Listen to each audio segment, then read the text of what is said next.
자, 우리 오늘 주시는 말씀 보겠습니다. 창세기 11장 1절에서 9절 말씀을 같이 보겠습니다. 창세기 11장 1절에서 9절까지입니다.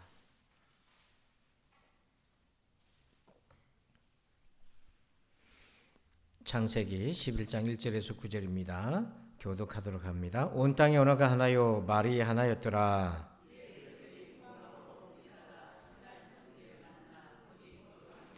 서로 말하되 벽돌을 만들어 견고히 굽자 하고 이에 벽돌로 돌을 대신하여 역청으로 진흙을 대신하고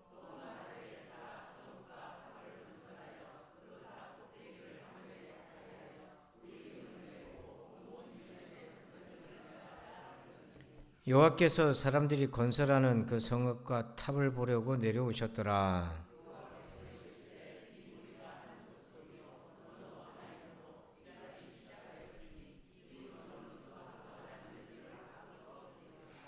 자, 우리가 내려가서 거기서 그들의 언어를 혼잡하게 하여 그들의 서로 알아듣지 못하게 하자 하시고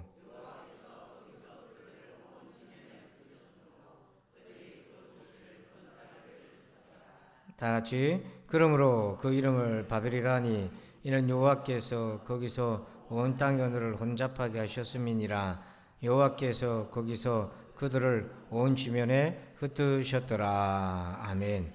자, 오늘 제목을 같이 한번 읽어보실까요? 시작. 바벨론 심판. 자, 우리 9절 말씀 한번 봅시다. 9절 한번 같이 읽어봐요.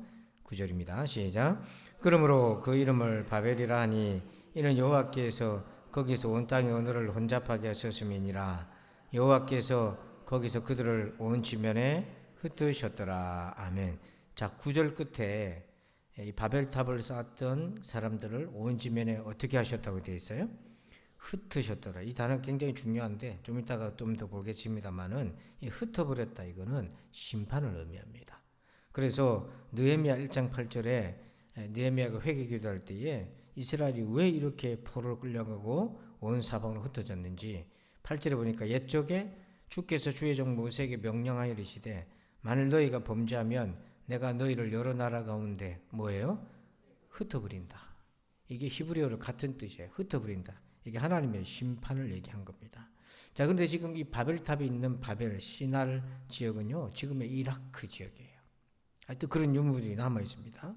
자, 그런데 여기서 우리가 볼 것은 이 바벨탑 사건에 하나님의 심판이 나와 있는데요. 자, 하나님이 심판하실 때 세 가지 키워드가 있어요. 그걸 보시면 첫 번째는 뭡니까? 교만, 그 다음에 우상, 그리고 불순종. 요 세 가지가 바벨탑 안에 녹아져 있어요. 자, 그런데 하나님이 이 바벨탑을 심판하시는 거는요, 그저 고대에 내려왔던 전설 같은 얘기가 아니에요. 굉장히 현실적인 얘기입니다. 자, 1절 한번 보실까요? 1절을 같이 읽어봅시다. 시작. 온 땅의 언어가 하나요, 말이 하나였더라. 아멘. 자, 여러분은 이 온 땅의 언어가 하나요, 말이 하나다. 이걸 어떻게 느끼십니까? 어떻게 받아들이십니까? 그냥 단지 말이 하나였다, 언어가 하나였다, 이렇게 이해하시나요? 자, 여기에는 어떤 숨은 의미가 있냐면, 자, 다니엘서 1장 4절 한번 볼까요? 몇 번 본 말씀인데, 다니엘이 이제 그 신하로 발탁이 되지 않습니까? 내시로 발탁이 됐는데 교육을 받아요. 거기 보면 우리 빨간 글씨 한번 읽어볼까요? 시작. 갈대아 사람의 학문과 언어 가르치게 하였고, 이 바벨론 사람의 학문과 뭘 가르쳤어요? 언어를 가르쳤어요. 자, 여기서 언어가 하나였다 이 말은 뭐냐면 제국의 바벨론 제국과 같은 창세기가 기록되었던 시점은 이 바벨론 제국 시대였는데 제국이 언어를 통합하는 거예요. 그러니까 여러분 우리는 그런 걸 겪었지 않습니까? 일본이 우리나라를 강제 점령했고 다 창시 개명해버리고 이제 학교에서도 일본말을 쓰게 하고 한국말을 쓰면 이제 막 맞기도 하고 벌을 받기도 하잖아요. 언어를 통일시키는 거죠. 이거는 이 제국의 언어 통합, 제국의 폭력성이 이게 같이 녹아져 있어요. 그래서 단지 언어가 하나였다 이 말은 단일 민족이었다 이런 차원의 의미가 아니라 그런 의미를 넘어서서 이 거대한 제국의 힘을 여기서 갖고 있는 거예요. 그래서 이게 바벨이는 바벨론인을 의미하기도 하고 요한계시록에도 기독교를 핍박했던 로마 제국을 가리켜서 바벨론, 그리고 종말 때 나타난 적 그리스도를 가리켜서 바벨론, 이 바벨론의 형태가 뭐냐면 거대한 제국의 폭력성을 가지고 나타나는 거예요. 자, 그게 첫 번째고요. 언어가 또 하나였다는 것은 뭐냐면, 자, 이게 집단 지성을 조심해야 된다는 거예요. 자, 우리 3절 한번 볼까요? 3절과 4절을 보면 제가 읽어볼 테니까요. 공통적인 부분 한번 찾아보세요. 서로 말하되, 자, 벽돌을 만들어 견고히 굽자 하고, 이에 벽돌로 돌을 대신하며 역청으로 진흙을 대신하고, 또 말하되, 자, 성읍과 탑을 건설하여 그 탑 꼭대기를 하늘에 닿게 하여 우리 이름을 내고 온 지면에 흩어짐을 면하자 하였더니, 자, 3절과 4절에 공통적으로 나오는 게 뭡니까? 말하되, 자, 말하되. 말이 하나였다고 그랬잖아요. 근데 여기에 뭐가 숨어져 있냐면, 이 말은 하나 있는데 이 생각이 오염된 것이기 때문에 오염된 말을 쏟아내기 시작하는 거예요. 이게 무서운 겁니다. 자, 여러분, 집단이 모이면 좋은 아이디어가 나올 것 같죠. 물론 그렇습니다. 그런데 이 집단이 지성이 가지고 있는 문제가 있어요. 자, 화면을 보시면 이스라엘이 민수기에 모세가 정말 제일 후회하는 겁니다. 이 사건 때문에 모세가 가나안 땅 약속의 땅에 못 갔잖아요. 12명을 대표를 뽑아가지고 가나안 땅에 정탐을 40일간 보냈는데, 자, 돌아와가지고 포도나무도 과실도 막 가지고 오면서 그 땅은 너무너무 좋은데, 그런데 그 땅을 정복할 수 있느냐 마느냐에 따라서 10대 2로 딱 갈라졌어요. 10명은 도무지 우리 못 이긴다. 여호수아 갈렙은 이길 수 있다라고 했는데, 자, 사람들이 누구 의견을 다 따랐습니까? 10명의 얘기, 다수의 의견을 따라갔어요. 여호수아와 갈렙이 가지고 있는 소수의 올바른 견해가 다수의 오염된 주장에 확 묻혀버린 거예요. 왜 그럴까? 왜 백성들은 그 여호수아와 갈렙의 이야기, 말, 하나님이 약속했던 그 말씀을 주장하고 있는 그들의 말을 왜 못 기울이고 하나님의 말씀과 정면으로 부딪히는 10명의 사람들의 말에 자꾸 크게 따라갔던 것인가? 우리 안에는 오염된 견해를 선호하는 인간의 죄악된 경향성이 우리 안에 있다는 거예요. 이거는 집단의 힘으로 해결할 수 없는 거예요. 그래서 어떤 일이 벌어지나 민수기 14장 10절 한번 여러분 읽어주세요. 시작.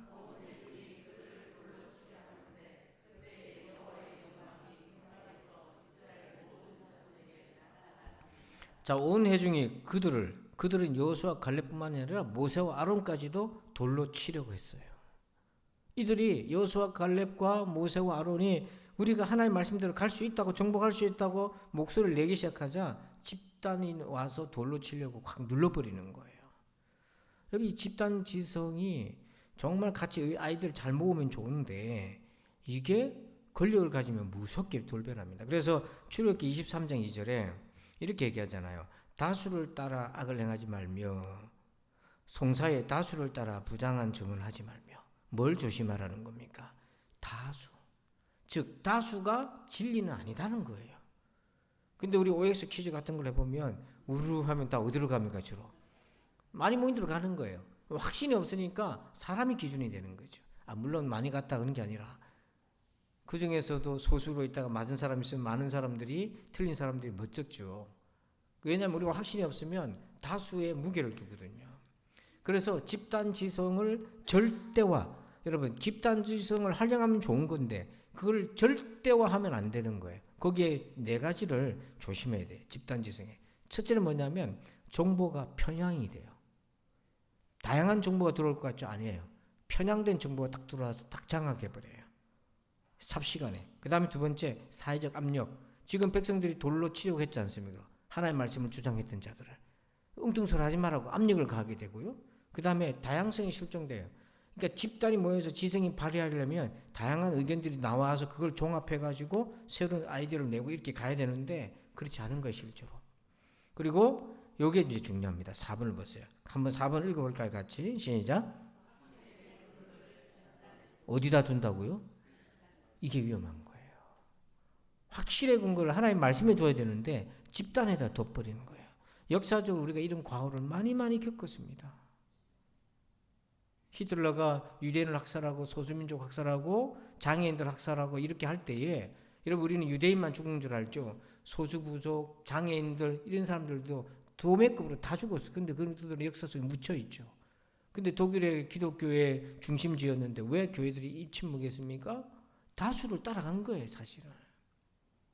그 압박에 못 이긴 거예요. 자, 그래서 그 6절, 11장 6절 바벨에는 이 타락의 그 패턴이 보여요. 자, 우리 6절과 창세기 3장 22절에 인간이 타락하여 이제 그 영원한 생명나무를 먹을까 하나님 두려워 쫓아버린 장면인데 6절과 3장 22절을 우리 천천히 같이 읽으면서 유사한 패턴을 한번 찾아보세요. 자, 6절과 3장 22절 같이 읽읍시다. 시작. 여호와께서 이르시되 이 무리가 한 족속이요 어느 다 하나이므로 이같이 시작하였으니 이후로 그 하고자 하는 일을 막을 수 없으리로다. 3장 22절 여호와 하나님 이르시되 보라 이 사람이 선악을 아는 일에 우리 중 하나같이 되었으니 그가 그의 손을 들어 생명나무의 열매도 따먹고 영생할까 하노라 하시고 아멘. 자, 11장 바벨탑을 쌓았던 일을 보고 하나님이 걱정하셨던 거. 창세기 3장 22절 인간이 선악을 알게 하는 나무의 열매를 먹고 타락했을 때 하나님이 걱정하는 거. 이 패턴이 동일합니다. 창세기 3장 22절에 이제 우리와 하나같이 되었으니 이제 저가 자기 힘으로 생명나무 열매를 따먹고 영생할까 두렵다. 그래서 에덴 동산에 쫓아내고 또 창세기 11장 6절에 어느 다 하나이고 이같이 시작했으니까 이제 이후로는 누구도 제어할 수 없는 일이 생기겠다. 즉 인간의 타락의 패턴이 계속 나타나고 있는 거예요. 이렇게. 그래서 이렇게 바벨탑 안에는 죄악의 집단과 그리고 그 제국적인 권력이 그 안에서 막 악의 역사하고 있는데 하나님이 이 바벨탑을 흩어버리시는 거예요. 이거는 바벨론 포로 끌려갔던 이스라엘 백성들에게 뿐만 아니라 이스라엘 역사 속에 끊임없이 핍박하는 세력들은 바벨론으로 등장하게 되고 지금도 이 종말의 시대를 살아가는 것도 원수 마귀의 세력도 바벨론 세력인데 하나님께서 심판하신다는 아주 무거운 메시지가 여기 들어있는 거예요. 자, 그러면 구체적으로 이 바벨탑 안에는 어떤 심판 요소가 있는가? 아까 말한 세 가지가 있는데요. 자, 4절 한번 봅시다. 4절을 같이 한번 읽을까요? 시작. 또 말하되 자 성읍과 탑을 건설하여 그 탑 꼭대기를 하늘에 닿게 하여 우리 이름을 내고 온 지면에 흩어짐을 면하자 하였더니 아멘. 자, 여기에 세 가지 포인트가 있는데 첫 번째는요. 자, 4절에 그 탑 꼭대기를 어디에 짓게 하자고 되어 있어요? 하늘에 닿게 하자. 자, 하늘에 닿는다. 이게 교만이거든요. 이게 바벨론에 대한 하나님의 경고예요. 자, 이사야서 14장 4절과 13절, 14절에 보면 이 14장에서는 바벨론에 대한 심판을 예언하시는데요. 또 동시에 이 바벨론을 사단의 세력으로도 규정하는데 자, 거기에 4절에 보면 너는 바벨론 왕에 대하여 이 노래를 지어 이르기를 압제하던 자가 어찌 그리 그쳤으며 강포한 성, 바벨론 성이에요. 이 강포한 성이 어찌 그리 폐하였는고 초롱성이었어요. 근데 무너지게 되는 걸 하나님 예언하시는데요. 자, 왜 그랬나? 13절에 보니까 네가 바벨론이 네 마음에 이르기를 내가 하늘에 올라 하나님의 뭇별 위에 내 자리를 높이리라. 내가 북극 지폐의 산 위에 앉으리라. 하늘에 올라. 그리고 14절에 가장 높은 구름에 올라가 지극히 높은 이와 뭐예요? 같아지리라. 이게 교만인 거예요. 이게 바벨탑에 그대로 녹아져 있었던 거고 이것이 바벨론 제국의 이상처럼 나타나 있는 거고 요한계시록에도 이 적그리스도의 세력을 바벨론으로 원수 마귀의 세력을 바벨론으로 나타낼 때도 하나님을 모방하고 흉내하는 거예요. 그래서 우리가 이 교만을 매우 매우 조심해야 됩니다. 순식간에 우리 마음 가운데 교만이 들어와요. 자, 이것이 심판의 첫 번째 이유가 됩니다. 자, 두 번째는요. 4절을 다시 봅시다. 두 번째는 거기 보면 또 말하되 성읍과 탑을 건설하여 그 탑 꼭대기를 하늘에 닿게 하여 그 다음 뭐라고 되어 있습니까? 우리 이름을 내고 자, 이렇게 하늘에 닿게 하여 궁극적인 목적이 뭡니까? 우리 이름을 낸다는 거예요. 자기 이름. 자, 주기도문에 마태복음 6장 9절에 보면 같이 읽어봅시다. 시작. 그러므로 너희는 이렇게 기도하라. 하늘에 계신 우리 아버지여 이름이 거룩히 여김을 받으시오며. 자, 우리는 누구의 이름을 높이는 자입니까? 하나님의 이름을 높이는 자잖아요. 그런데 이 바벨탑에서는 누구 이름을 내겠다는 거예요? 내 이름을 내고 싶다는 거예요. 여러분 이것이 우상 숭배의 근원입니다. 계시록 1장 8절을 한번 보시면 주 하나님이 이르시되 나는 알파와 오메가라 이제도 있었고 전에도 있었고 장차 올 자요 전능한 자라 하시더라. 여기 보면 시작이 뭐라고 나옵니까? 주 하나님 이렇게 나오잖아요. 새벽기도 지금 본문이 요한계시록이거든요. 그냥 우리가 읽으면 주 하나님 그냥 하나님에 대한 호칭이겠지만 계시록은요 두 가지로 봐야 됩니다. 역사적인 배경을 반드시 이해를 해야 돼요. 그리고 그 말씀을 그 당시에는 어떤 의미로 전달되었고 오늘날에 이걸 어떻게 적용할 수 있는지 그 당시의 의미를 알아야 올바르게 적용할 수 있어요. 이게 뭐 덮어놓고 문자로 보게 되면 오해하고 왜곡되는데 그 당시에 요한계시록이 기록되던 시점이 AD 90년 전후거든요. 그때 기독교가 네로 황제 이후에 두 번째 극렬한 핍박을 받습니다. 그때 로마 황제가 도미티안 황제인데 이 도미티안 황제가 왜 기독교인들을 그렇게 핍박했냐면 노골적으로 나를 이렇게 불러라. 주 하나님이라 불러라 그랬어요. 그러니까 나를 주 하나님이라 부르라. 로마 황제가 나는 하나님이다. 나를 주 하나님이라 부르라. 그렇지 않으면 다니엘 시대처럼 참수하고 사자굴에 집어넣고 사형에 처하고 그렇게 할 것이다. 그래서 수많은 성도들이 거기에 핍박을 받았던 거죠. 그런데 계시록 1장 8절에 하나님께서 예수 그리스도를 통해서 사도 요한에게 환상을 주시잖아요. 그 첫 번째 들어가는 호칭이 뭐라고 되십니까? 주 하나님이. 도미탄 당신이 황제가 당신이 하나님이 아니다. 삼위일체 우리 하나님만이 하나님이시다. 이 고백을 하게 된 거예요. 그러니까 이 권력을 갖고 있는 로마 황제는 자기를 신격화해서 숭배받기를 원하고 노골적으로 자기를 숭배하는 성전을 짓게 만들었던 거예요. 이게 인간 안에 있는 자기 우상이에요. 근데 놀랍게도 이것이 역사 속에 어떻게 참 사악하게 작용했냐면 자 사무엘상 15장 12절에 이스라엘의 초대 왕 사울이 하나님의 명령에 불순종하여 버림받게 됩니다. 자 그때 버림받은 그 와중에서도 사울이 챙기는 게 있어요. 자 사무엘상 15장 12절 같이 읽어봅시다. 시작. 사무엘이 사울을 만나려고 아침에 일찍 일어났더니 어떤 사람이 사무엘에게 말하이르되 사울이 갈멜에 이르러 자기 일을 위하여 기념비를 세우고 발길을 돌려 길갈로 내려갔다 하는지라. 아멘. 지금 이 사울이 불순종하고 하나님께 버림받은 바 되었는데 뭘 챙기고 있습니까? 자기를 위하여 기념비, 자기 이름을 내세우는 거예요. 이게 자기 이름에 대한 집착이 너무너무 커요. 그래서 마음을 따르지 않는 용기라는 그 현대의 우상을 분석한 책에 보면 그 우상의 일이 뭐냐면 자아숭배라고 합니다. 자, 우리 한번 읽어볼까요? 같이 시작. 하나님을 경외하도록 지금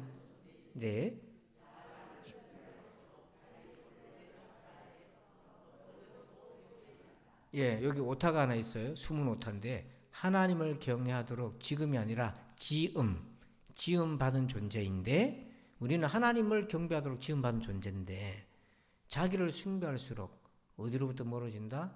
우리의 본래적 자아, 하나님의 형상으로부터 멀어지는 거예요. 그래서 자기 소외가 일어나는 거예요. 이게 무서운 겁니다. 이게. 여러분 이 인기 있는 스타만 그런 병에 걸리는 게 아니에요. 우리 모두가 그런 거예요. 그 중에 대표적인 것이 자존심이에요. 자존감과 자존심은 전혀 다른 얘기거든요. 자존감은 우리가 병든 자인 걸 인정하고 그럼에도 불구하고 하나님이 나를 어떻게 사랑하셨는지 하나님의 눈으로 나를 돌보는 것이지만 자존심은요. 자기 이름에 손상되는 걸 견딜 수 없어 하는 거예요. 그래서 신앙생활의 최대의 적이 뭐냐면 자존심이에요. 성도들이 시험에 빠질 때 이 자존심이에요. 그런데 이 바벨탑에는 자기 이름을 높이는 거예요. 그럴 때 하나님께서 얼마나 그것을 보시면서 마음 아파하시겠나. 그래서 그 우상이 우리 안에도 있다. 자, 그 다음에 세 번째 바벨탑 안에 있는 심판의 요소입니다. 4절을 다시 보면 또 말하되 자 성읍과 탑을 건설하여 그 탑 꼭대기를 하늘에 닿게 하여 우리 이름을 내고 온 지면에 그 다음 뭐라고 되어 있어요? 흩어짐을 면하자 하였더니 자 여기서 흩어짐을 면하자 이게 뭐냐면 창조의 명령을 거부하는 불순종입니다. 자, 한번 볼까요? 창세기 1장 28절에 하나님이 하나님 형상대로 사람을 짓고 뭐라고 하셨냐면 복을 주셨는데, 자, 읽어볼까요? 시작. 하나님이 그들에게 복을 주시며 하나님이 그들에게 이르시되 생육하고 번성하여 땅에 충만하라. 땅을 정복하라. 바다의 고기와 하늘의 새와 땅에 움직이는 모든 생물을 다스리라 하시니라. 아멘. 하나님이 인간을 하나님의 형상으로 창조하시고 복을 주시고 뭐 하라고 하셨어요? 생육하고 번성하고 땅에 충만하라. 땅에 충만해서 하나님의 백성들이 점점 왕성해서 이 땅을 하나님의 형상을 가진 자로서 하나님을 대신하여 하나님의 나라로 세우라고 그렇게 명령을 하셨어요. 그런데 바벨탑을 쌓고 뭐 하는 겁니까? 우리 흩어지지 말자. 말 뭉치면 좋다, 그런 뜻이 아니라 창조 명령을 거부하는 겁니다. 그래서 여러분, 흩어짐하고 하나님이 징계하셔서 흩어진다는 것하고 생육하고 번성하는 거하고 다른 얘기인 거예요. 이거는 전선에. 근데 여러분 4절 끝에 흩어짐이라는 단어가 있잖아요. 그게 이제 히브리어로 이 푸츠라고 하는 단어가 쓰여지는데 그 뜻이 어떤 거냐면 이런 겁니다. 이 사기로 된 그릇 있잖아요. 이것을 땅바닥에 내리쳐서 깨서 흩은다는 거예요. 이게 하나님의 심판이라는 거예요. 하나님은 깨져가지고 흩어지는 게 아니라 생육하고 번성하고 하나님의 나라의 백성들이 충만해지는 거 원하시는 건데, 물이 바다를 덮은 같이. 그런데 이렇게 교만하니까 하나님이 흩어졌다. 이건 뭐냐면 깨버렸다는 겁니다. 근데 이 깨어짐이 뭐냐면 이스라엘 백성들도 깨졌어요. 예루살렘도 깨져버려서 흩어져 버렸잖아요. 아프리카로 흩어지고 아시아로 흩어지고 그리스 로마로 흩어져 버렸잖아요. 근데 그 전에 뭡니까? 하나님이 바빌론도 흩어져 버리시고, 요한계시록 말씀 보면 그 아무리 용에게 권세를 받았다 할지라도 하나님이 흩어버리시는 거예요. 이게 참 무서운 말씀인 거예요. 근데 그 흩어지면은 원수마귀뿐만 아니라 우리도 잘못하면 그렇게 될 수 있다. 그래서 느헤미야가 겸손하게 회개하는 거예요. 하나님, 우리 잘못 때문에 하나님 말씀대로 우리가 흩어져서 느헤미야 자신이 바벨론 땅에 와서 이렇게 내시 지내고 있다는 거예요. 내시하고. 그 모든 것들이 하나님 앞에 우리가 범죄한 까닭입니다. 자, 그러므로 바벨탑에는 세 가지 키워드가 있어요. 교만, 그 다음에 자기 이름에 대한 우상, 불순종. 그러면 여러분, 오늘 우리 안에는 이런 것이 없나? 나도 모르게 바벨탑을 쌓고 있는 것은 없나? 이걸 잘 돌아보시고, 하나님께서 아무리 높이 쌓아 올린 바벨탑이라 할지라도 하나님께서 흩으실 수 있는 능력과 권세는 하나님께 있습니다. 그러므로 오늘 여러분도 기도하실 때 여러분 앞에 딱 가로막고 있는 어떤 바벨탑이 있다 할지라도, 혹은 내 안에 그런 바벨탑이 있다 하는 주님께 나오셔서 그 바벨탑이 도리어 하나님을 영원하게 하는 은혜가 되기를 주의 이름으로 축복합니다. 아버지 하나님, 감사합니다. 오늘 이 말씀을 통하여 바벨탑 안에 있는 하나님의 심판을 보았습니다. 주님, 우리가 그렇게 될까 두렵습니다. 오 주여, 이 세상을 살펴보아여 주시고 긍휼히 여겨 주시옵소서. 하나님, 함께하여 주옵소서. 그래서 아버지 하나님, 오직 주님만 간절히 바라보는 우리가 되게 하시고, 우리 마음에 있는 아버지 그 어떤 바벨탑도 만들지 않게 하시고 겸손히 주님만 섬기게 하여 주시옵소서. 감사하며 예수님의 이름으로 기도합니다. 아멘.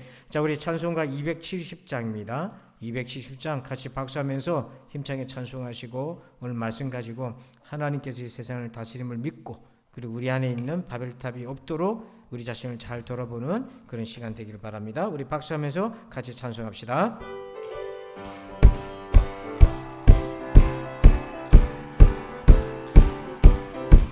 편찮는 주님의 사랑과 거룩한 보혈의 공로를 우리 다 찬양을 합시다. 주님을 만나볼 때까지 예수는 우리를 깨끗게 하시는 주시니, 그의 피 우리를 눈보다 더 희게 하셨네. 우리를 깨끗게 한 피는 무궁한 생명의 물이시